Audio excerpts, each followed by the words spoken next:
সংগঠন হিসেবে আওয়ামী লীগের কার্যক্রম নিষিদ্ধের প্রজ্ঞাপন জারি হতে পারে আজ।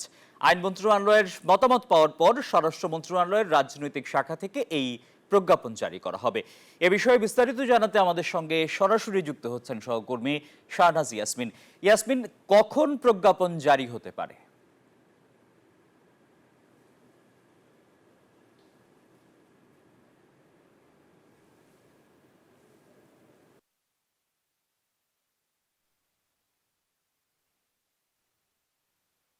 ব্রিফিংয়ে জানালেন যে তাদের সিদ্ধান্ত হয়েছে যে দল এবং সংগঠন হিসাবে আওয়ামী লীগের কার্যক্রম নিষিদ্ধ থাকবে যতদিন না পর্যন্ত আন্তর্জাতিক অপরাধ ট্রাইব্যুনালে তাদের বিচার কার্য শেষ না হয়। অর্থাৎ তখনই আন্তর্জাতিক অপরাধ ট্রাইব্যুনালের যে আইনটি আছে সেটি সংশোধনের একটি অনুমতি হলো এবং রাতের বেলায় সেই সংশোধনটি আমরা হাতে পেয়েছি।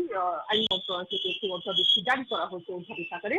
এবং গতকাল আরেকটি উপদেষ্টা পরিষদের বৈঠক ছিল যেখানে সন্ত্রাস বিরোধী আইন 2009-এর সংশোধন পাস হয়েছে এবং সন্ধ্যার দিকে সেই অধ্যাদেশটি জারি করা হয়েছে। অর্থাৎ আওয়ামী লীগের দল হিসেবে তাদের কার্যক্রম যে নিষিদ্ধ করা হবে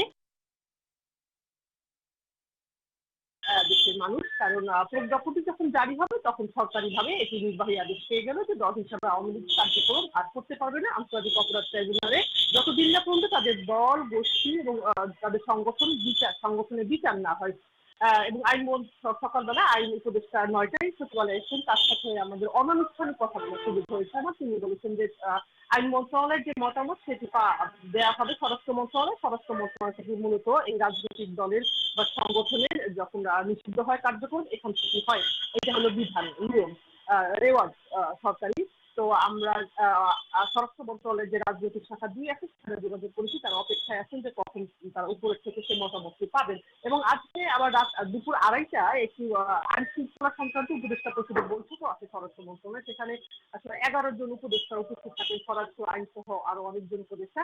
সেখানে হয়তো এই বিষয়ে স্বরাষ্ট্র উপদেষ্টা বা আইন উপদেষ্টার সাথে কথা বলার চেষ্টা করা হবে সাংবাদিকদের পক্ষ থেকে। হয়তো আজকের ভিতরে এটা হওয়ার সম্ভাবনা আছে এখনো পর্যন্ত আমরা যেটা জানি।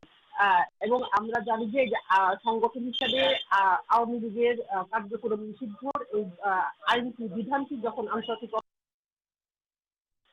এটি ছিল 1979 সালের এই আইনটি সংশোধন হচ্ছে, অন্যদিকে সন্ত্রাস বিরোধী আইন 2009 সংশোধন হচ্ছে।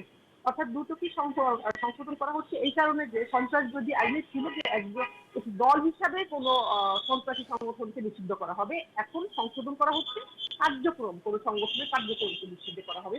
অর্থাৎ এই প্রজ্ঞাপনের মাধ্যমে সেটা আসলে সরকারের নির্বাহী আদেশে পাঠাবে।